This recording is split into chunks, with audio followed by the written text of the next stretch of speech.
Herbert West, Reanimator, by H.P. Lovecraft. Read by George Willson. Chapter 1. From the Dark. Of Herbert West, who was my friend in college and in afterlife, I can speak only with extreme terror. This terror is not due altogether to the sinister manner of his recent disappearance, but was engendered by the whole nature of his life work, and first gained its acute form more than 17 years ago, when we were in the third year of our course at the Miskatonic University Medical School in Arkham. While he was with me, the wonder and diabolism of his experiments fascinated me utterly, and I was his closest companion. Now that he is gone, and the spell is broken, the actual fear is greater. Memories and possibilities are ever more hideous than realities.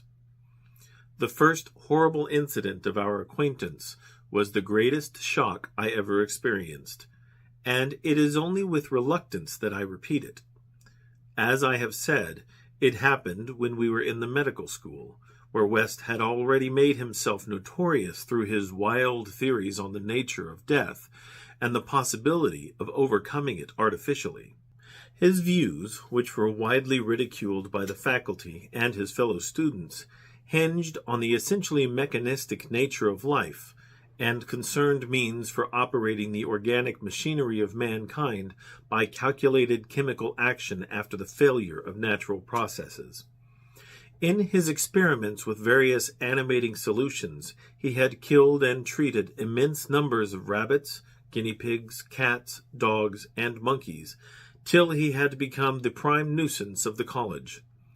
Several times he had actually obtained signs of life in animals supposedly dead, in many cases violent signs, but he soon saw that the perfection of this process, if indeed possible, would necessarily involve a lifetime of research.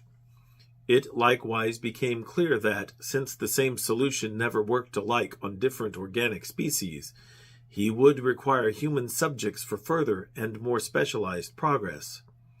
It was here that he first came into conflict with the college authorities, and was debarred from future experiments by no less a dignitary than the dean of the medical school himself, the learned and benevolent Dr. Allen Halsey, whose work in behalf of the stricken is recalled by every old resident of Arkham. I had always been exceptionally tolerant of West's pursuits, and we frequently discussed his theories, whose ramifications and corollaries were almost infinite.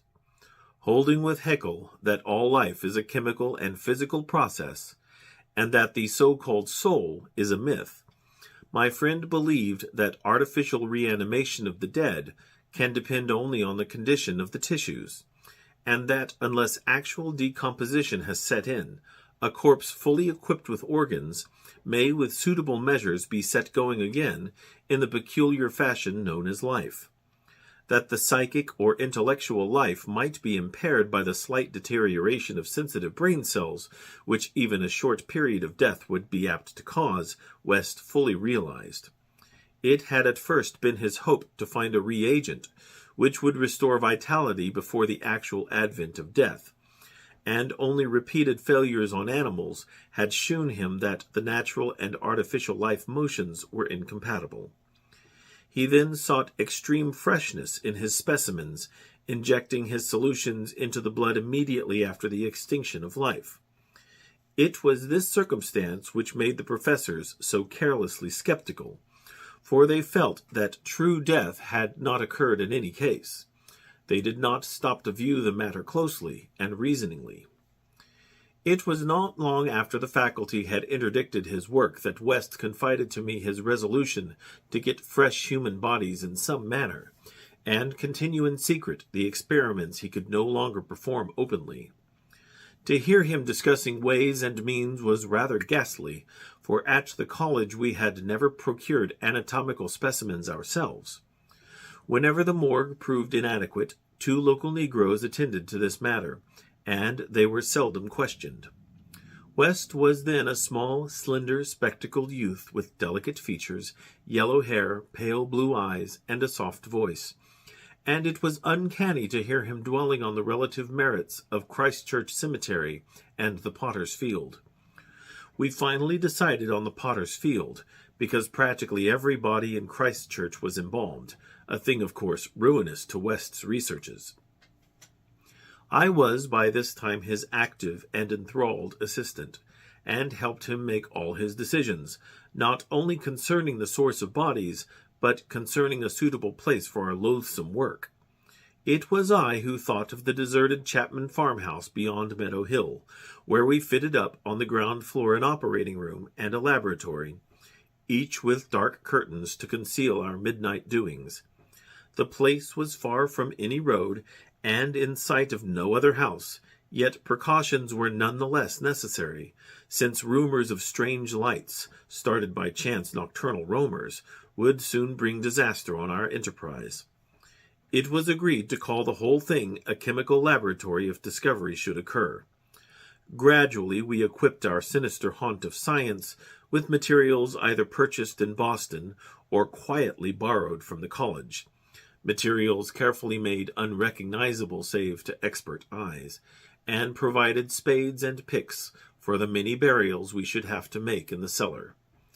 At the college we used an incinerator, but the apparatus was too costly for our unauthorized laboratory. Bodies were always a nuisance, even the small guinea pig bodies from the slight clandestine experiments in West's room at the boarding house. We followed the local death notices like ghouls, for our specimens demanded particular qualities. What we wanted were corpses interred soon after death and without artificial preservation, preferably free from malforming disease and certainly with all organs present. Accident victims were our best hope. Not for many weeks did we hear of anything suitable, though we talked with morgue and hospital authorities, ostensibly in the college's interest, as often as we could without exciting suspicion. We found that the college had first choice in every case, so that it might be necessary to remain in Arkham during the summer, when only the limited summer school classes were held. In the end, though, luck favored us, for one day we heard of an almost ideal case in the Potter's Field, a brawny young workman drowned only the morning before in Sumner's Pond, and buried at the town's expense without delay or embalming. That afternoon we found the new grave, and determined to begin work soon after midnight. It was a repulsive task that we undertook in the black small hours, even though we lacked at that time the special horror of graveyards which later experiences brought to us. We carried spades and oil-dark lanterns, for although electric torches were then manufactured, they were not as satisfactory as the tungsten contrivances of today. The process of unearthing was slow and sordid. It might have been gruesomely poetical if we had been artists instead of scientists, and we were glad when our spades struck wood.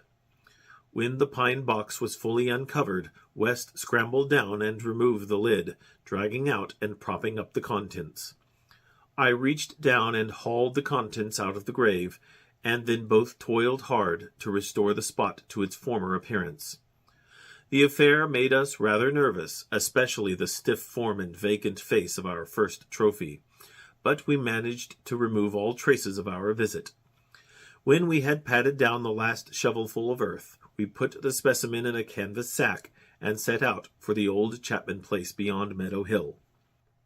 On an improvised dissecting table in the old farmhouse, by the light of a powerful acetylene lamp, the specimen was not very spectral-looking. It had been a sturdy and apparently unimaginative youth of wholesome plebeian type, large-framed, gray-eyed, and brown-haired, a sound animal without psychological subtleties, and probably having vital processes of the simplest and healthiest sort. Now, with the eyes closed, it looked more asleep than dead, though the expert test of my friend soon left no doubt on that score. We had at last what West had always longed for, a real dead man of the ideal kind, ready for the solution as prepared according to the most careful calculations and theories for human use. The tension on our part became very great. We knew that there was scarcely a chance for anything like complete success, and could not avoid hideous fears at possible grotesque results of partial animation. Especially were we apprehensive concerning the mind and impulses of the creature, since in the space following death, some of the more delicate cerebral cells might well have suffered deterioration. I myself still held some curious notions about the traditional soul of man, and felt an awe at the secrets that might be told by one returning from the dead. I wondered what sights this placid youth might have seen in inaccessible spheres, and what he could relate if fully restored to life. But my wonder was not overwhelming, since for the most part I shared the materialism of my friend. He was calmer than I as he forced a large quantity of his fluid into a vein of the body's arm, immediately binding the incision securely. The waiting was gruesome, but West never faltered. Every now and then he applied his stethoscope to the specimen, and bore the negative results philosophically. After about 3/4 of an hour without the least sign of life, he disappointedly pronounced the solution inadequate, but determined to make the most of his opportunity, and try one change in the formula before disposing of his ghastly prize. We had that afternoon dug a grave in the cellar, and would have to fill it by dawn, for although we had fixed a lock on the house, we wished to shun even the remotest risk of a ghoulish discovery. Besides, the body would not be even approximately fresh the next night, so taking the solitary acetylene lamp into the adjacent laboratory, we left our silent guest on the slab in the dark, and bent every energy to the mixing of a new solution, the weighing and measuring supervised by West with an almost fanatical care. The awful event was very sudden, and wholly unexpected. I was pouring something from one test tube to another, and West was busy over the alcohol blast lamp, which had to answer for a Bunsen burner in this gasless edifice, when from the pitch-black room we had left there burst the most appalling and demonic succession of cries that either of us had ever heard. Not more unutterable could have been the chaos of hellish sound if the pit itself had opened to release the agony of the damned, for in one inconceivable cacophony was centered all the supernal terror and unnatural despair of animate nature. Human it could not have been. It is not in man to make such sounds, and without a thought of our late employment or its possible discovery, both West and I leaped to the nearest window like stricken animals, overturning tubes, lamp, and retorts, and vaulting madly into the starred abyss of the rural night. I think we screamed ourselves as we stumbled frantically toward the town, though as we reached the outskirts we put on a semblance of restraint, just enough to seem like belated revelers staggering home from a debauch. We did not separate, but managed to get to West's room, where we whispered with the gas up until dawn. By then we had calmed ourselves a little with rational theories and plans for investigation, so that we could sleep through the day, classes being disregarded. But that evening 2 items in the paper, wholly unrelated, made it again impossible for us to sleep. The old deserted Chapman house had been inexplicably burned to an amorphous heap of ashes. That we could understand because of the upset lamp.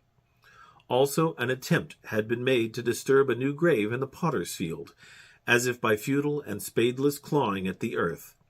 That we could not understand, for we had patted down the mold very carefully. And for 17 years after that, West would look frequently over his shoulder, and complain of fancied footsteps behind him. Now he has disappeared. Chapter 2. The Plague Demon. I shall never forget that hideous summer 16 years ago, when like a noxious Ifrit from the halls of Eblis typhoid stalked leeringly through Arkham. It is by that satanic scourge that most recall the year, for truly terror brooded with bat wings over the piles of coffins in the tombs of Christ Church Cemetery. Yet for me there is a greater horror in that time, a horror known to me alone, now that Herbert West has disappeared. West and I were doing postgraduate work in summer classes at the Medical School of Miskatonic University, and my friend had attained a wide notoriety because of his experiments leading toward the revivification of the dead. After the scientific slaughter of uncounted small animals, the freakish work had ostensibly stopped by order of our skeptical dean, Dr. Hallen Halsey. Though West had continued to perform certain secret tests in his dingy boarding-house room, and had, on one terrible and unforgettable occasion, taken a human body from its grave in the potter's field to a deserted farmhouse beyond Meadow Hill. I was with him on that odious occasion, and saw him inject into the still veins the elixir which he thought would to some extent restore life's chemical and physical processes. It had ended horribly, in a delirium of fear which we gradually came to attribute to our own overwrought nerves, and West had never afterward been able to shake off a maddening sensation of being haunted and hunted. The body had not been quite fresh enough. It is obvious that to restore normal mental attributes, a body must be very fresh indeed, and a burning of the old house had prevented us from burying the thing. It would have been better if we could have known it was underground. After that experience, West had dropped his researches for some time, but as the zeal of the born scientist slowly returned, he again became importunate with the college faculty, pleading for the use of the dissecting room and of fresh human specimens for the work he regarded as so overwhelmingly important. His pleas, however, were wholly in vain, for the decision of Dr. Halsey was inflexible, and the other professors all endorsed the verdict of their leader. In the radical theory of reanimation they saw nothing but the immature vagaries of a youthful enthusiast, whose slight form, yellow hair, spectacled blue eyes, and soft voice gave no hint of the supernormal, almost diabolical, power of the cold brain within. I can see him now as he was then, and I shiver. He grew sterner of face, but never elderly, and now Sefton Asylum has had the mishap, and West has vanished. West clashed disagreeably with Dr. Halsey near the end of our last undergraduate term, in a wordy dispute that did less credit to him than to the kindly dean in point of courtesy. He felt that he was needlessly and irrationally retarded in a supremely great work, a work which he could of course conduct to suit himself in later years, but which he wished to begin while still possessed of the exceptional facilities of the university. That the tradition-bound elders should ignore his singular results on animals, and persist in their denial of the possibility of reanimation, was inexpressibly disgusting and almost incomprehensible to a youth of West's logical temperament. Only greater maturity could help him understand the chronic mental limitations of the professor-doctor type, the product of generations of pathetic puritanism, kindly, conscientious, and sometimes gentle and amiable, yet always narrow, intolerant, custom-ridden, and lacking in perspective. Age has more charity for these incomplete yet high-souled characters, whose worst real vice is timidity, and who are ultimately punished by general ridicule for their intellectual sins. Sins like Ptolemaism, Calvinism, anti-Darwinism, anti-Nietzscheism, and every sort of Sabbatarianism and sumptuary legislation. West, young despite his marvelous scientific acquirements, had scant patience with good Dr. Halsey and his erudite colleagues, and nursed an increasing resentment, coupled with a desire to prove his theories to these obtuse worthies in some striking and dramatic fashion. Like most youths, he indulged in elaborate daydreams of revenge, triumph, and final magnanimous forgiveness. And then had come the scourge, grinning and lethal, from the nightmare caverns of Tartarus. West and I had graduated about the time of its beginning, but had remained for additional work at the summer school, so that we were in Arkham when it broke with full demonic fury upon the town. Though not as yet licensed physicians, we now had our degrees, and were pressed frantically into public service as the numbers of the stricken grew. The situation was almost past management, and deaths ensued too frequently for the local undertakers fully to handle. Burials without embalming were made in rapid succession, and even the Christchurch cemetery receiving tomb was crammed with coffins of the unembalmed dead. This circumstance was not without effect on West, who thought often of the irony of the situation. So many fresh specimens, yet none for his persecuted researches. We were frightfully overworked, and the terrific mental and nervous strain made my friend brood morbidly. But West's gentle enemies were no less harassed with prostrating duties. College had all but closed, and every doctor of the medical faculty was helping to fight the typhoid plague. Dr. Halsey in particular had distinguished himself in sacrificing service, applying his extreme skill with wholehearted energy to cases which many others shunned because of danger or apparent hopelessness.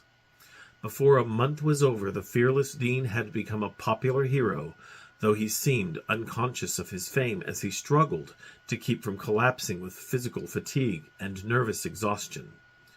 West could not withhold admiration for the fortitude of his foe, but because of this was even more determined to prove to him the truth of his amazing doctrines. Taking advantage of the disorganization of both college work and municipal health regulations, he managed to get a recently deceased body smuggled into the university dissecting room one night, and in my presence injected a new modification of his solution. The thing actually opened its eyes, but only stared at the ceiling with a look of soul-petrifying horror before collapsing into an inertness from which nothing could rouse it.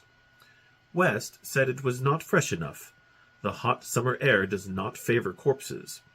That time we were almost caught before we incinerated the thing, and West doubted the advisability of repeating his daring misuse of the college laboratory. The peak of the epidemic was reached in August. West and I were almost dead, and Dr. Halsey did die on the 14th. The students all attended the hasty funeral on the 15th, and bought an impressive wreath, though the latter was quite overshadowed by the tributes sent by the wealthy Arkham citizens and by the municipality itself. It was almost a public affair, for the dean had surely been a public benefactor. After the entombment, we were all somewhat depressed, and spent the afternoon at the bar of the commercial house, where West, though shaken by the death of his chief opponent, chilled the rest of us with references to his notorious theories. Most of the students went home, or to various duties, as the evening advanced, but West persuaded me to aid him in making a night of it.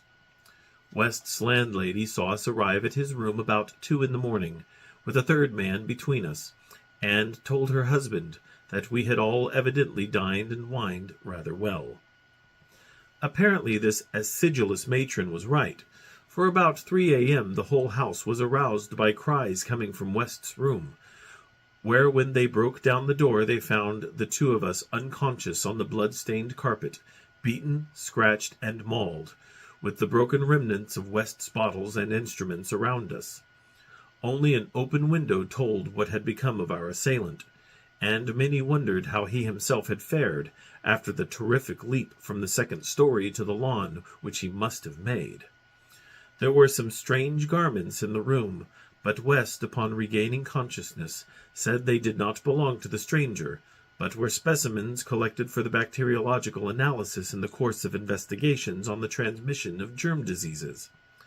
He ordered them burnt as soon as possible in the capacious fireplace. To the police we both declared ignorance of our late companion's identity. He was, West nervously said, a congenial stranger whom we had met at some downtown bar of uncertain location. We had all been rather jovial, and West and I did not wish to have our pugnacious companion hunted down. That same night saw the beginning of the second Arkham horror, the horror that to me eclipsed the plague itself. Christchurch Cemetery was the scene of a terrible killing, a watchman having been clawed to death in a manner not only too hideous for description, but raising a doubt as to the human agency of the deed. The victim had been seen alive considerably after midnight. The dawn revealed the unutterable thing. The manager of a circus at the neighboring town of Bolton was questioned, but he swore that no beast had at any time escaped from its cage. Those who found the body noted a trail of blood leading to the receiving tomb, where a small pool of red lay on the concrete just outside the gate. A fainter trail led away towards the woods, but it soon gave out. The next night devils danced on the roofs of Arkham, and unnatural madness howled in the wind. Through the fevered town had crept a curse which some said was greater than the plague, and which some whispered was the embodied demon soul of the plague itself. 8 houses were entered by a nameless thing which strewed red death in its wake. In all, 17 maimed and shapeless remnants of bodies were left behind by the voiceless, sadistic monster that crept abroad. A few persons had half seen it in the dark, and said it was white, and like a malformed ape or anthropomorphic fiend. It had not left behind quite all that it had attacked, for sometimes it had been hungry. The number it had killed was 14. 3 of the bodies had been in stricken homes, and had not been alive. On the 3rd night, frantic bands of searchers, led by the police, captured it in a house on Crane Street, near the Miskatonic campus. They had organized the quest with care, keeping in touch by means of volunteer telephone stations, and when someone in the college district had reported hearing a scratching at a shuttered window, the net was quickly spread. On account of the general alarm and precautions, there were only 2 more victims, and the capture was effected without major casualties. The thing was finally stopped by a bullet, though not a fatal one, and was rushed to the local hospital amidst universal excitement and loathing. For it had been a man. This much was clear despite the nauseous eyes, the voiceless simianism, and the demonic savagery. They dressed its wound and carted it to the asylum at Sefton, where it beat its head against the walls of a padded cell for 16 years, until the recent mishap, when it escaped under circumstances that few like to mention. What had most disgusted the searchers of Arkham was the thing they noticed when the monster's face was cleansed. The mocking, unbelievable resemblance to a learned and self-sacrificing martyr who had been entombed but 3 days before, the late Dr. Allen Halsey, public benefactor and dean of the medical school of Miskatonic University. To the vanished Herbert West and to me the disgust and horror were supreme. I shudder tonight as I think of it, shudder even more than I did that morning when West muttered through his bandages, "Damn it! It wasn't quite fresh enough." Chapter 3. 6 Shots by Midnight. It is uncommon to fire all 6 shots of a revolver with great suddenness when one would probably be sufficient.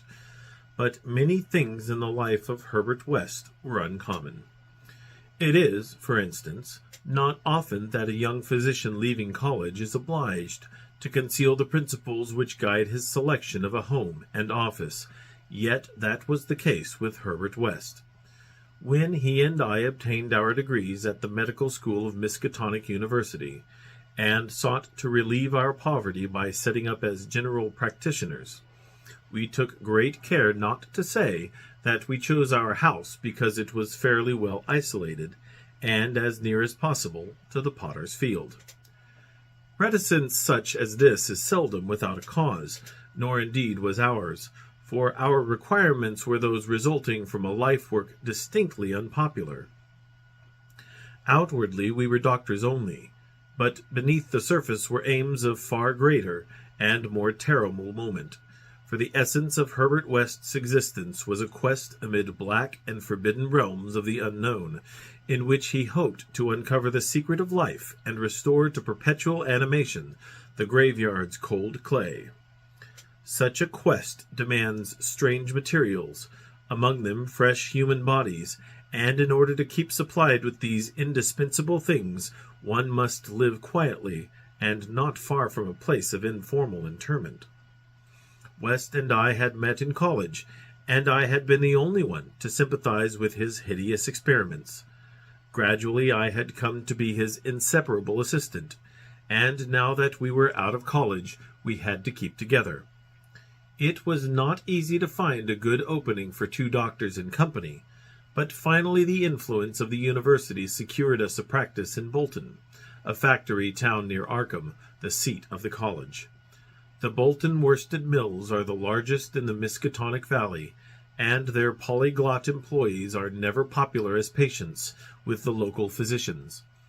We chose our house with the greatest care, seizing at last on a rather run-down cottage near the end of Pond Street, 5 numbers from the closest neighbor, and separated from the local potter's field by only a stretch of meadowland, bisected by a narrow neck of the rather dense forest which lies to the north. The distance was greater than we wished, but we could get no nearer house without going on the other side of the field, wholly out of the factory district. We were not much displeased, however, since there were no people between us and our sinister source of supplies. The walk was a trifle long, but we could haul our silent specimens undisturbed. Our practice was surprisingly large from the very first, large enough to please most young doctors, and large enough to prove a bore and a burden to students whose real interest lay elsewhere. The mill hands were of somewhat turbulent inclinations, and besides their many natural needs, their frequent clashes and stabbing affrays gave us plenty to do. But what actually absorbed our minds was the secret laboratory we had fitted up in the cellar, the laboratory with the long table under the electric lights, where in the small hours of the morning we often injected West's various solutions into the veins of the things we dragged from the potter's field. West was experimenting madly to find something which would start man's vital motions anew after they had been stopped by the thing we call death, but had encountered the most ghastly obstacles. The solution had to be differently compounded for different types. What would serve for guinea pigs would not serve for human beings, and different human specimens required large modifications. The bodies had to be exceedingly fresh, or the slight decomposition of brain tissue would render perfect reanimation impossible. Indeed, the greatest problem was to get them fresh enough. West had had horrible experiences during his secret college researches with corpses of doubtful vintage. The results of partial or imperfect animation were much more hideous than were the total failures, and we both held fearsome recollections of such things. Ever since our first demonic session in the deserted farmhouse on Meadow Hill in Arkham, we had felt a brooding menace, and West, though a calm, blond, blue-eyed, scientific automaton in most respects, often confessed to a shuddering sensation of stealthy pursuit. He half felt that he was followed, a psychological delusion of shaken nerves, enhanced by the undeniably disturbing fact that at least one of our reanimated specimens was still alive, a frightful carnivorous thing in a padded cell at Sefton. Then there was another, our first, whose exact fate we had never learned. We had fair luck with specimens in Bolton, much better than in Arkham. We had not been settled a week before we got an accident victim on the very night of burial, and made it open its eyes with an amazingly rational expression before the solution failed. It had lost an arm. If it had been a perfect body, we might have succeeded better. Between then and the next January, we secured 3 more. 1 total failure, 1 case of marked muscular motion, and 1 rather shivery thing. It rose of itself and uttered a sound. Then came a period when luck was poor, interments fell off, and those that did occur were of specimens either too diseased or too maimed for use. We kept track of all the deaths and their circumstances with systematic care. One March night, however, we unexpectedly obtained a specimen which did not come from the potter's field. In Bolton, the prevailing spirit of Puritanism had outlawed the sport of boxing, with the usual result. Surreptitious and ill-conducted bouts among the mill workers were common, and occasionally professional talent of low grade was imported. This late winter night there had been such a match, evidently with disastrous results, since 2 timorous Poles had come to us with incoherently whispered entreaties to attend to a very secret and desperate case. We followed them to an abandoned barn, where the remnants of a crowd of frightened foreigners were watching a silent black form on the floor. The match had been between Kid O'Brien, a lubberly and now quaking youth with a most un-Hibernian hooked nose, and Buck Robinson, the Harlem Smoke. The Negro had been knocked out, and a moment's examination shewed us that he would permanently remain so. He was a loathsome gorilla-like thing with abnormally long arms, which I could not help calling forelegs, and a face that conjured up thoughts of unspeakable Congo secrets and tom-tom poundings under an eerie moon. The body must have looked even worse in life, but the world holds many ugly things. Fear was upon the whole pitiful crowd, for they did not know what the law would exact of them if the affair were not hushed up, and they were grateful when West, in spite of my involuntary shudders, offered to get rid of the thing quietly, for a purpose I knew too well. There was bright moonlight over the snowless landscape, but we dressed the thing and carried it home between us through the deserted streets and meadows, as we had carried a similar thing one horrible night in Arkham. We approached the house from the field in the rear, took the specimen in the back door and down the cellar stairs, and prepared it for the usual experiment. Our fear of the police was absurdly great, though we had timed our trip to avoid the solitary patrolman of that section. The result was wearily anticlimactic. Ghastly as our prize appeared, it was wholly unresponsive to every solution we injected in its black arm, solutions prepared from experience with white specimens only. So, as the hour grew dangerously near to dawn, we did as we had done with the others, dragged the thing across the meadows to the neck of the woods near the potter's field, and buried it there in the best sort of grave the frozen ground would furnish. The grave was not very deep, but fully as good as that of the previous specimen, the thing which had risen of itself and uttered a sound. In the light of our dark lanterns we carefully covered it with leaves and dead vines, fairly certain that the police would never find it in a forest so dim and dense. The next day I was increasingly apprehensive about the police, for a patient brought rumors of a suspected fight and death.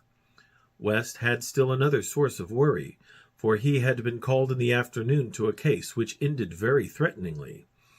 An Italian woman had become hysterical over her missing child, a lad of 5 who had strayed off early in the morning and failed to appear for dinner, and had developed symptoms highly alarming in view of an always weak heart. It was a very foolish hysteria, for the boy had often run away before, but Italian peasants are exceedingly superstitious, and this woman seemed as much harassed by omens as by facts. About 7 o'clock in the evening she had died, and her frantic husband had made a frightful scene in his efforts to kill West, whom he wildly blamed for not saving her life. Friends had held him when he drew a stiletto, but West departed amidst his inhuman shrieks, curses, and oaths of vengeance. In his latest affliction the fellow seemed to have forgotten his child, who was still missing as the night advanced. There was some talk of searching the woods, but most of the family's friends were busy with the dead woman and the screaming man. Altogether, the nervous strain upon West must have been tremendous. Thoughts of the police and of the mad Italian both weighed heavily. We retired about 11, but I did not sleep well. Bolton had a surprisingly good police force for so small a town, and I could not help fearing the mess which would ensue if the affair of the night before were ever tracked down. It might mean the end of all our local work, and perhaps prison for both West and me. I did not like those rumors of a fight which were floating about. After the clock had struck 3 the moon shone in my eyes, but I turned over without rising to pull down the shade. Then came the steady rattling at the back door. I lay still and somewhat dazed, but before long heard West's rap on my door. He was clad in dressing gown and slippers, and had in his hands a revolver and an electric flashlight. From the revolver I knew that he was thinking more of the crazed Italian than of the police. "We'd better both go," he whispered. "It wouldn't do not to answer it anyway, and it may be a patient. It would be like one of those fools to try the back door. So we both went down the stairs on tiptoe, with a fear partly justified, and partly that which comes only from the soul of the weird small hours. The rattling continued, growing somewhat louder. When we reached the door, I cautiously unbolted it and threw it open. And as the moon streamed revealingly down on the form silhouetted there, West did a peculiar thing.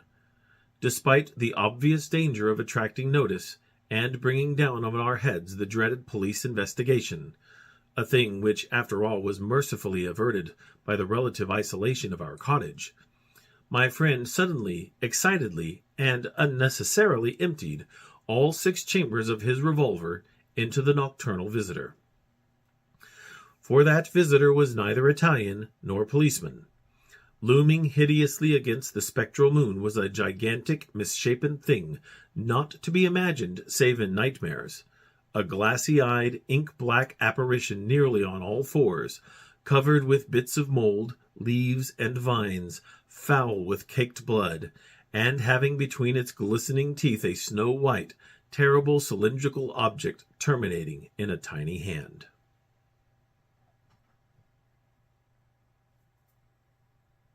Chapter 4. The Scream of the Dead. The scream of a dead man gave to me that acute and added horror of Dr. Herbert West, which harassed the latter years of our companionship.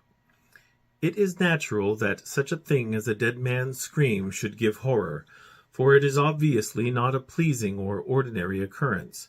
But I was used to similar experiences, hence suffered on this occasion only because of a particular circumstance. And, as I have implied, it was not of the dead man himself that I became afraid.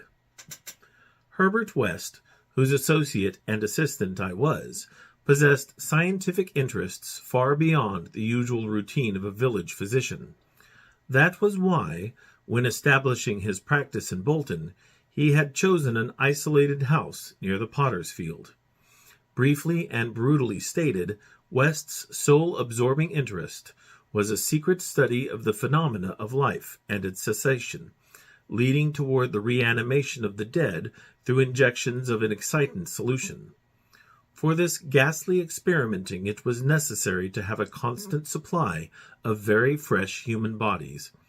Very fresh because even the least decay hopelessly damaged the brain structure, and human because we found that the solution had to be compounded differently for different types of organisms. Scores of rabbits and guinea pigs had been killed and treated, but their trail was a blind one. West had never fully succeeded because he had never been able to secure a corpse sufficiently fresh. What he wanted were bodies from which vitality had only just departed, bodies with every cell intact, and capable of receiving again the impulse toward that mode of motion called life. There was hope that this second and artificial life might be made perpetual by repetitions of the injection, but we had learned that an ordinary natural life would not respond to the action. To establish the artificial motion, natural life must be extinct. The specimens must be very fresh, but genuinely dead. The awesome quest had begun when West and I were students at the Miskatonic University Medical School in Arkham, vividly conscious for the first time of the thoroughly mechanical nature of life. That was 7 years before, but West looked scarcely a day older now. He was small, blond, clean-shaven, soft-voiced, and spectacled, with only an occasional flash of a cold blue eye to tell of the hardening and growing fanaticism of his character under the pressure of his terrible investigations. Our experiences had often been hideous in the extreme, the results of defective reanimation, when lumps of graveyard clay had been galvanized into morbid, unnatural, and brainless motion by various modifications of the vital solution. One thing had uttered a nerve-shattering scream, another had risen violently, beaten us both to unconsciousness, and run amok in a shocking way before it could be placed behind asylum bars. Still another, a loathsome African monstrosity, had clawed out of its shallow grave and done a deed. West had had to shoot that object. We could not get bodies fresh enough to shew any trace of reason when reanimated, so had perforce created nameless horrors. It was disturbing to think that one, perhaps two, of our monsters still lived. That thought haunted us shadowingly, till finally West disappeared under frightful circumstances. But at the time of the scream in the cellar laboratory of the isolated Bolton cottage, our fears were subordinate to our anxiety for extremely fresh specimens. West was more avid than I, so that it almost seemed to me that he looked half covetously at any very healthy living physique. It was in July 1910 that the bad luck regarding specimens began to turn. I had been on a long visit to my parents in Illinois, and upon my return found West in a state of singular elation. He had, he told me excitedly, in all likelihood solved the problem of freshness through an approach from an entirely new angle, that of artificial preservation. I had known that he was working on a new and highly unusual embalming compound, and was not surprised that it had turned out well, but until he explained the details I was rather puzzled as to how such a compound could help in our work, since the objectionable staleness of the specimens was largely due to delay occurring before we secured them. This, I now saw, West had clearly recognized, creating his embalming compound for future rather than immediate use, and trusting to fate to supply again some very recent and unburied corpse, as it had years before when we obtained the Negro killed in the Bolton prize fight. At last, fate had been kind, so that on this occasion there lay in the secret cellar laboratory a corpse whose decay could not by any possibility have begun. What would happen on reanimation, and whether we could hope for a revival of mind and reason, West did not venture to predict. The experiment would be a landmark in our studies, and he had saved the new body for my return, so that both might share the spectacle in accustomed fashion. West told me how he had obtained the specimen. It had been a vigorous man, a well-dressed stranger just off the train on his way to transact some business with the Bolton worsted mills. The walk through the town had been long, and by the time the traveler paused at our cottage to ask the way to the factories, his heart had become greatly overtaxed. He had refused a stimulant, and had suddenly dropped dead only a moment later. The body, as might be expected, seemed to West a heaven-sent gift. In his brief conversation the stranger had made it clear that he was unknown in Bolton, and a search of his pockets subsequently revealed him to be one Robert Leavitt of St. Louis, apparently without a family to make instant inquiries about his disappearance. If this man could not be restored to life, no one would know of our experiment. We buried our materials in a dense strip of woods between the house and the potter's field. If, on the other hand, he could be restored, our fame would be brilliantly and perpetually established. So without delay West had injected into the body's wrist the compound which would hold it fresh for use after my arrival. The matter of the presumably weak heart, which to my mind imperiled the success of our experiment, did not appear to trouble West extensively. He hoped at last to obtain what he had never obtained before, a rekindled spark of reason, and perhaps a normal living creature. So on the night of July 18th, 1910, Herbert West and I stood in the cellar laboratory and gazed at a white, silent figure beneath the dazzling arc light. The embalming compound had worked uncannily well, for as I stared fascinatedly at the sturdy frame which had lain 2 weeks without stiffening, I was moved to seek West's assurance that the thing was really dead. This assurance he gave readily enough, reminding me that the reanimating solution was never used without careful tests as to life, since it could have no effect if any of the original vitality were present. As West proceeded to take preliminary steps, I was impressed by the vast intricacy of the new experiment, an intricacy so vast that he could trust no hand less delicate than his own. Forbidding me to touch the body, he first injected a drug in the wrist just beside the place his needle had punctured when injecting the embalming compound. This, he said, was to neutralize the compound and release the system to a normal relaxation so that the reanimating solution might freely work when injected. Slightly later, when a change and a gentle tremor seemed to affect the dead limbs, West stuffed a pillow-like object violently over the twitching face, not withdrawing it until the corpse appeared quiet and ready for our attempt at reanimation. The pale enthusiast now applied some last perfunctory tests for absolute lifelessness, withdrew satisfied, and finally injected into the left arm an accurately measured amount of the vital elixir, prepared during the afternoon with a greater care than we had used since college days, when our feet were new and groping.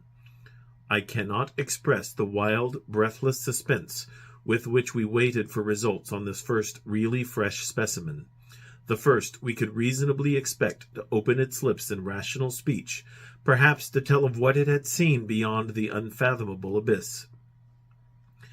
West was a materialist, believing in no soul, and attributing all the working of consciousness to bodily phenomena. Consequently, he looked for no revelation of hideous secrets from gulfs and caverns beyond death's barrier. I did not wholly disagree with him theoretically, yet held vague instinctive remnants of the primitive faith of my forefathers, so that I could not help eyeing the corpse with a certain amount of awe and terrible expectation. Besides, I could not extract from my memory that hideous, inhuman shriek we heard on the night we tried our first experiment in the deserted farmhouse at Arkham. Very little time had elapsed before I saw the attempt was not to be a total failure. A touch of color came to cheeks hitherto chalk white, and spread out under the curiously ample stubble of sandy beard. West, who had his hand on the pulse of the left wrist, suddenly nodded significantly, and almost simultaneously a mist appeared on the mirror inclined above the body's mouth. There followed a few spasmodic muscular motions, and then an audible breathing and visible motion of the chest. I looked at the closed eyelids and thought I detected a quivering. Then the lids opened, shewing eyes which were gray, calm, and alive, but still unintelligent and not even curious. In a moment of fantastic whim, I whispered questions to the reddening ears, questions of other worlds of which the memory might still be present. Subsequent terror drove them from my mind, but I think the last one, which I repeated, was, "Where have you been?" I do not yet know whether I was answered or not, for no sound came from the well-shaped mouth. But I do know that at that moment I firmly thought the thin lips moved silently, forming syllables I would have vocalized as, "only now," if that phrase had possessed any sense or relevancy. At that moment, as I say, I was elated with the conviction that the one great goal had been attained, and that for the first time a reanimated corpse had uttered distinct words impelled by actual reason. In the next moment there was no doubt about the triumph, no doubt that the solution had truly accomplished, at least temporarily, its full mission of restoring rational and articulate life to the dead. But in that triumph there came to me the greatest of all horrors. Not horror of the thing that spoke, but of the deed that I had witnessed, and of the man with whom my professional fortunes were joined. For that very fresh body, at last writhing into full and terrifying consciousness with eyes dilated at the memory of its last scene on earth, threw out its frantic hands in a life and death struggle with the air, and suddenly collapsing into a second and final dissolution, from which there could be no return, screamed out the cry that will ring eternally in my aching brain. "Help! Keep off, you cursed little towhead fiend! Keep that damned needle away from me!" Chapter 5. The Horror from the Shadows. Many men have related hideous things, not mentioned in print, which happened on the battlefields of the Great War. Some of these things have made me faint, others have convulsed me with devastating nausea, while still others have made me tremble and look behind me in the dark. Yet, despite the worst of them, I believe I can myself relate the most hideous thing of all, the shocking, the unnatural, the unbelievable horror from the shadows. In 1915, I was a physician with the rank of first lieutenant in a Canadian regiment in Flanders, one of many Americans to precede the government itself into the gigantic struggle. I had not entered the army on my own initiative, but rather as a natural result of the enlistment of the man whose indispensable assistant I was, the celebrated Boston surgical specialist, Dr. Herbert West. Dr. West had been avid for a chance to serve as surgeon in a great war, and when the chance had come he carried me with him almost against my will. There were reasons why I would have been glad to let the war separate us, reasons why I found the practice of medicine and the companionship of West more and more irritating. But when he had gone to Ottawa, and through a colleague's influence secured a medical commission as major, I could not resist the imperious persuasion of one determined that I should accompany him in my usual capacity. When I say that Dr. West was avid to serve in battle, I do not mean to imply that he was either naturally warlike or anxious for the safety of civilization. Always an ice-cold intellectual machine, slight, blonde, blue-eyed, and spectacled, I think he secretly sneered at my occasional martial enthusiasms and censures of supine neutrality. There was, however, something he wanted in embattled Flanders, and in order to secure it, he had to assume a military exterior. What he wanted was not a thing which many persons want, but something connected with the peculiar branch of medical science which he had chosen quite clandestinely to follow, and in which he had achieved amazing and occasionally hideous results. It was, in fact, nothing more or less than an abundant supply of freshly killed men in every stage of dismemberment. Herbert West needed fresh bodies because his life work was the reanimation of the dead. This work was not known to the fashionable clientele who had so swiftly built up his fame after his arrival in Boston, but was only too well known to me, who had been his closest friend and sole assistant since the old days in Miskatonic University Medical School at Arkham. It was in those college days that he had begun his terrible experiments, first on small animals and then on human bodies, shockingly obtained. There was a solution which he injected into the veins of dead things, and if they were fresh enough they responded in strange ways.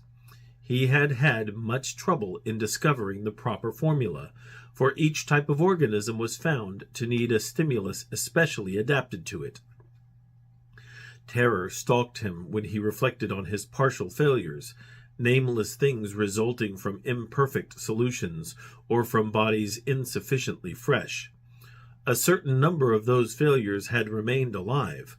One was in an asylum, while others had vanished. And as he thought of conceivable yet virtually impossible eventualities, he often shivered beneath his usual stolidity.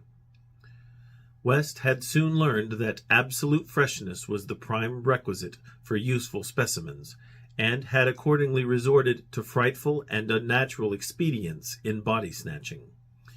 In college, and during our early practice together in the factory town of Bolton, my attitude toward him had been largely one of fascinated admiration. But as his boldness and methods grew, I began to develop a gnawing fear. I did not like the way he looked at healthy living bodies. And then there came a nightmarish session in the cellar laboratory when I learned that a certain specimen had been a living body when he secured it. That was the first time he had ever been able to revive the quality of rational thought in a corpse. And his success, obtained at such a loathsome cost, had completely hardened him. Of his methods in the intervening 5 years I dare not speak. I was held to him by sheer force of fear, and witnessed sights that no human tongue could repeat. Gradually I came to find Herbert West himself more horrible than anything he did. That was when it dawned on me that his once normal scientific zeal for prolonging life had subtly degenerated into a mere morbid and ghoulish curiosity and secret sense of charnel picturesqueness. His interest became a hellish and perverse addiction to the repellently and fiendishly abnormal. He gloated calmly over artificial monstrosities which would make the most healthy men drop dead from fright and disgust. He became, behind his pallid intellectuality, a fastidious Baudelaire of physical experiment, a languid Elagabalus of the tombs. Dangers he met unflinchingly, crimes he committed unmoved. I think the climax came when he had proved his point that rational life can be restored, and had sought new worlds to conquer by experimenting on the reanimation of detached parts of bodies. He had wild and original ideas on the independent vital properties of organic cells and nerve tissue separated from natural physiological systems, and achieved some hideous preliminary results in the form of never-dying, artificially nourished tissue obtained from the nearly hatched eggs of an indescribable tropical reptile. 2 biological points he was exceedingly anxious to settle. First, whether any amount of consciousness and rational action be possible without the brain, proceeding from the spinal cord and various nerve centers. And second, whether any kind of ethereal, intangible relation distinct from the material cells may exist to link the surgically separated parts of what has previously been a single living organism.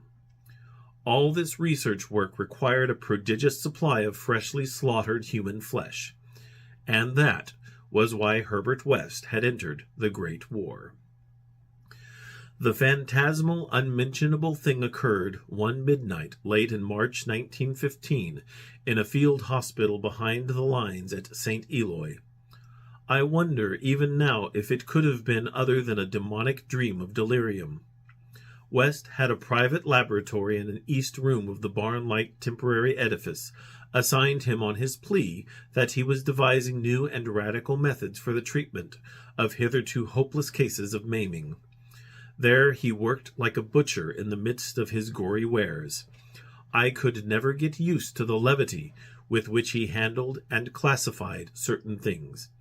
At times he actually did perform marvels of surgery for the soldiers, but his chief delights were of a less public and philanthropic kind, requiring many explanations of sounds which seemed peculiar even amidst that babel of the damned. Among these sounds were frequent revolver shots, surely not uncommon on a battlefield, but distinctly uncommon in a hospital. Dr. West's reanimated specimens were not meant for long existence or a large audience. Besides human tissue, West employed much of the reptile embryo tissue, which he had cultivated with such singular results.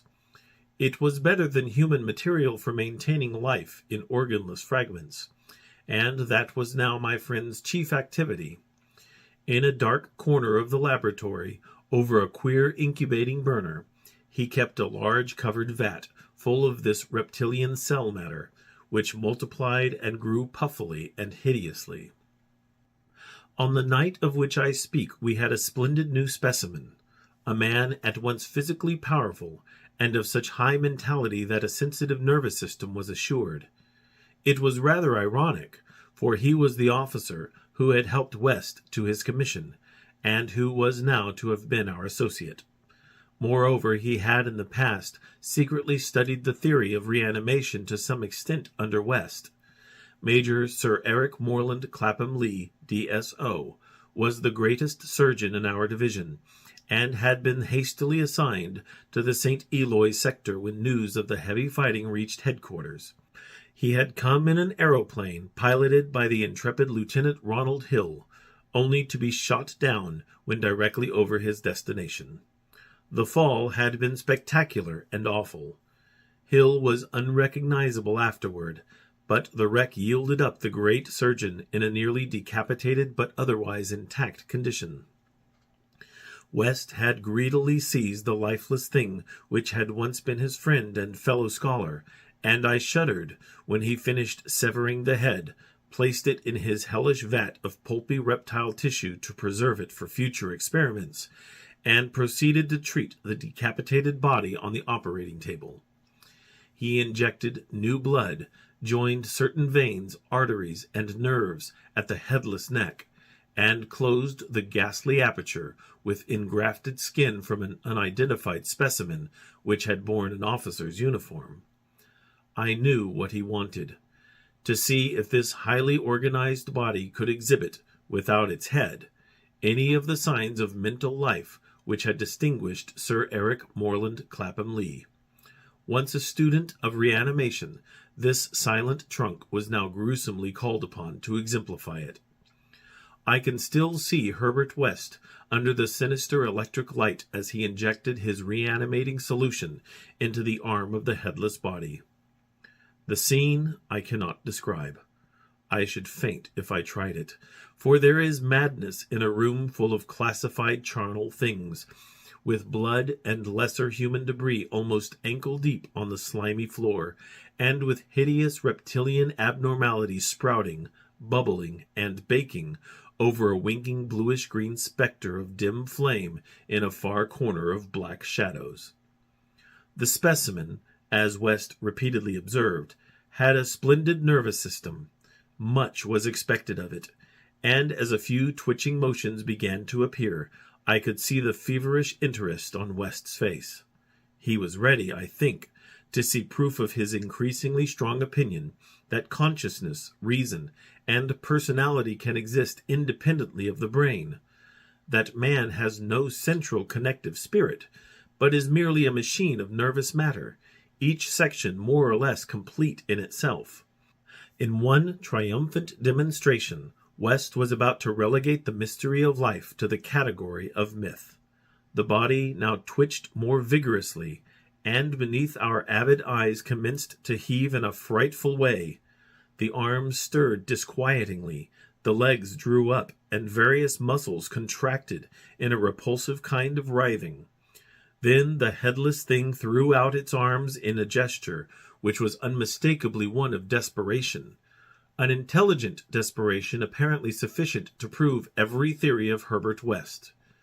Certainly the nerves were recalling the man's last act in life, the struggle to get free of the falling aeroplane. What followed I shall never positively know. It may have been wholly an hallucination from the shock caused at that instant by the sudden and complete destruction of the building in a cataclysm of German shell fire. Who can gainsay it, since West and I were the only proved survivors? West liked to think that before his recent disappearance, but there were times when he could not, for it was queer that we both had the same hallucination. The hideous occurrence itself was very simple, notable only for what it implied. The body on the table had risen with a blind and terrible groping, and we had heard a sound. I should not call that sound a voice, for it was too awful, and yet its timbre was not the most awful thing about it. Neither was its message. It had merely screamed, "Jump, Ronald! For God's sake, jump!" The awful thing was its source, for it had come from the large covered vat in that ghoulish corner of crawling black shadows.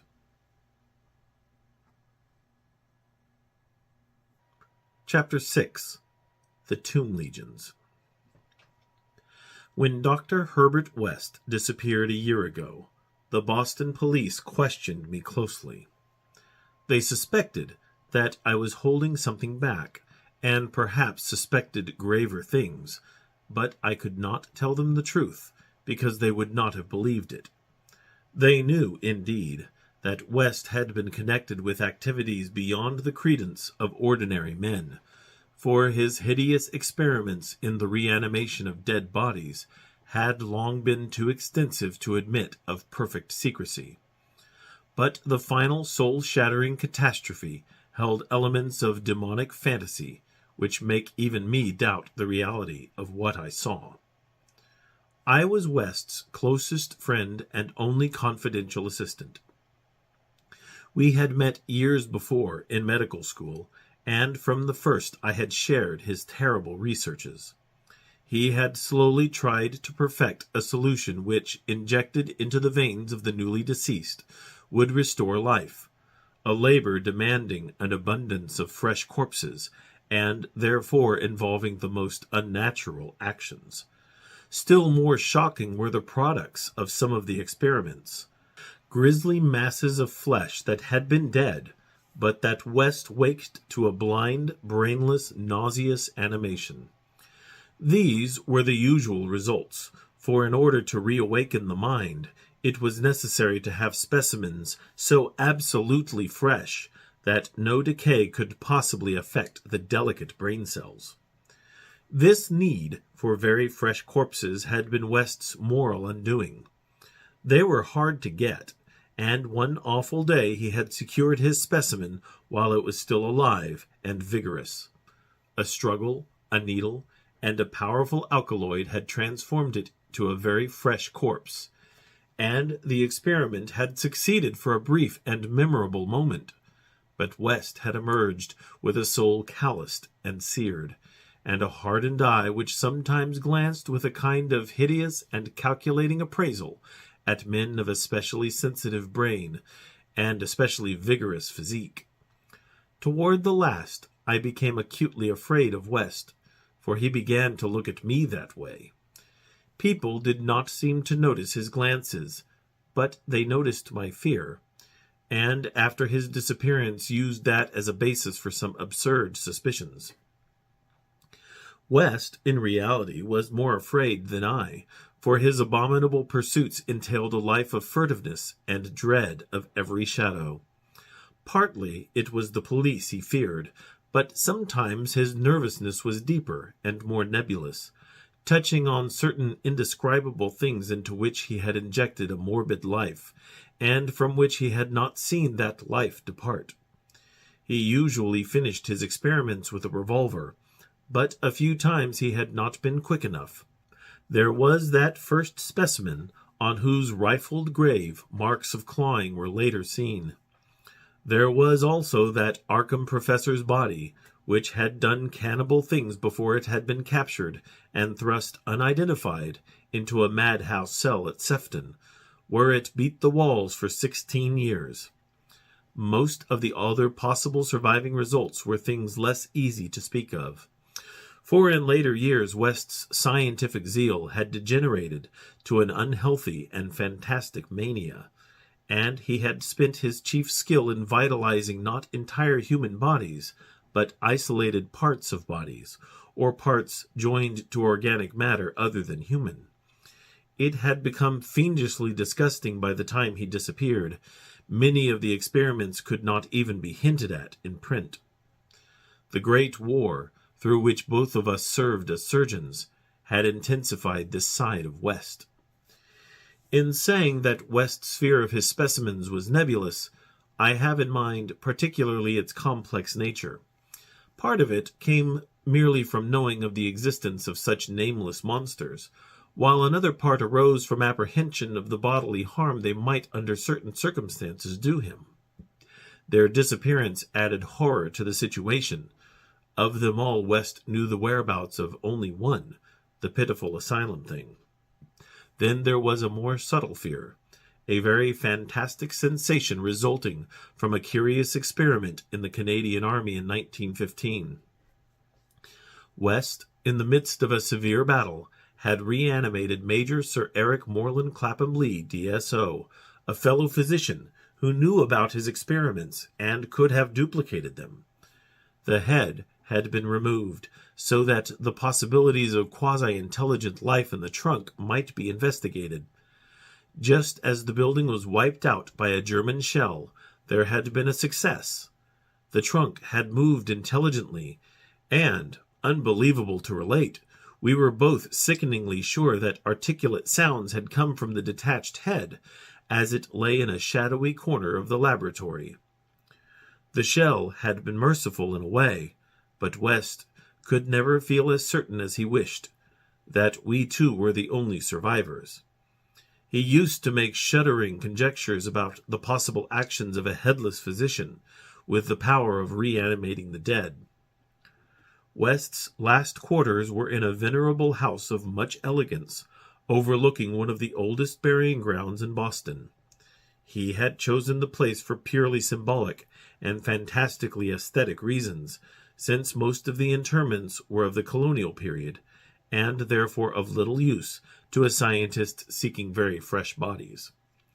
The laboratory was in a subcellar secretly constructed by imported workmen, and contained a huge incinerator for the quiet and complete disposal of such bodies, or fragments and synthetic mockeries of bodies, as might remain from the morbid experiments and unhallowed amusements of the owner.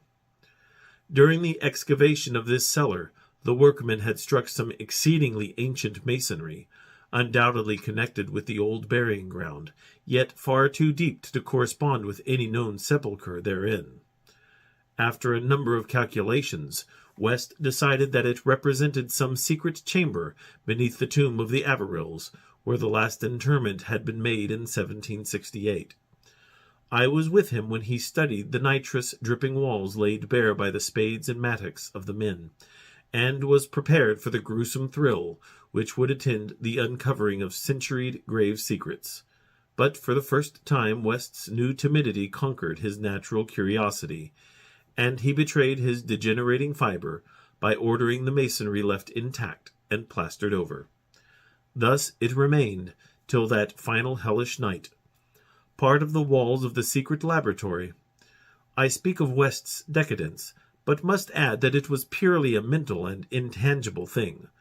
Outwardly he was the same to the last, calm, cold, slight, and yellow-haired, with spectacled blue eyes and the general aspect of youth, which years and fears never seemed to change. He seemed calm, even when he thought of that clawed grave, and looked over his shoulder, even when he thought of the carnivorous thing that gnawed and pawed at Sefton bars. The end of Herbert West began one evening in our joint study, when he was dividing his curious glance between the newspaper and me. A strange headline item had struck at him from the crumpled pages, and a nameless Titan claw had seemed to reach down through 16 years. Something fearsome and incredible had happened at Sefton Asylum, 50 miles away, stunning the neighborhood and baffling the police. In the small hours of the morning, a body of silent men had entered the grounds, and their leader had aroused the attendants. He was a menacing military figure who talked without moving his lips, and whose voice seemed almost ventriloquially connected with an immense black case he carried. His expressionless face was handsome to the point of radiant beauty, but had shocked the superintendent when the hall light fell on it, for it was a wax face with eyes of painted glass. Some nameless accident had befallen this man. A larger man guided his steps, a repellent hulk whose bluish face seemed half eaten away by some unknown malady. The speaker had asked for the custody of the cannibal monster committed from Arkham 16 years before, and upon being refused, gave a signal which precipitated a shocking riot. The fiends had beaten, trampled, and bitten every attendant who did not flee, killing 4 and finally succeeding in the liberation of the monster. Those victims who could recall the event without hysteria swore that the creatures had acted less like men than like unthinkable automata guided by the wax-faced leader. By the time help could be summoned, every trace of the men and of their mad charge had vanished. From the hour of reading this item until midnight, West sat almost paralyzed. At midnight the doorbell rang, startling him fearfully. All the servants were asleep in the attic, so I answered the bell. As I have told the police, there was no wagon in the street, but only a group of strange-looking figures bearing a large square box, which they deposited in the hallway after one of them had grunted in a highly unnatural voice. Express. Prepaid. They filed out of the house with a jerky tread, and as I watched them go I had an odd idea that they were turning toward the ancient cemetery on which the back of the house abutted. When I slammed the door after them, West came downstairs and looked at the box. It was about 2 feet square, and bore West's correct name and present address. It also bore the inscription, "From Eric Moreland Clapham Lee, St. Eloi, Flanders." 6 years before, in Flanders, a shelled hospital had fallen upon the headless reanimated trunk of Dr. Clapham Lee, and upon the detached head which, perhaps, had uttered articulate sounds. West was not even excited now. His condition was more ghastly. Quickly he said, "It's the finish, but let's incinerate this." We carried the thing down to the laboratory, listening. I do not remember many particulars. You can imagine my state of mind. But it is a vicious lie to say it was Herbert West's body which I put into the incinerator. We both inserted the whole unopened wooden box, closed the door, and started the electricity. Nor did any sound come from the box after all. It was West who first noticed the falling plaster on that part of the wall where the ancient tomb masonry had been covered up. I was going to run, but he stopped me. Then I saw a small black aperture, felt a ghoulish wind of ice, and smelled the charnel bowels of a putrescent earth. There was no sound, but just then the electric lights went out, and I saw outlined against some phosphorescence of the netherworld a horde of silent, toiling things which only insanity, or worse, could create. Their outlines were human, semi-human, fractionally human, and not human at all. The horde was grotesquely heterogeneous. They were removing the stones quietly, one by one, from the centuried wall. And then, as the breach became large enough, they came out into the laboratory in single file, led by a stalking thing with a beautiful head made of wax. A sort of mad-eyed monstrosity behind the leader seized on Herbert West. West did not resist or utter a sound. Then they all sprang at him and tore him to pieces before my eyes, bearing the fragments away into that subterranean vault of fabulous abominations. West's head was carried off by the wax-headed leader, who wore a Canadian officer's uniform. As it disappeared, I saw that the blue eyes behind the spectacles were hideously blazing with their first touch of frantic, visible emotion. Servants found me unconscious in the morning. West was gone. The incinerator contained only unidentifiable ashes. Detectives have questioned me, but what can I say?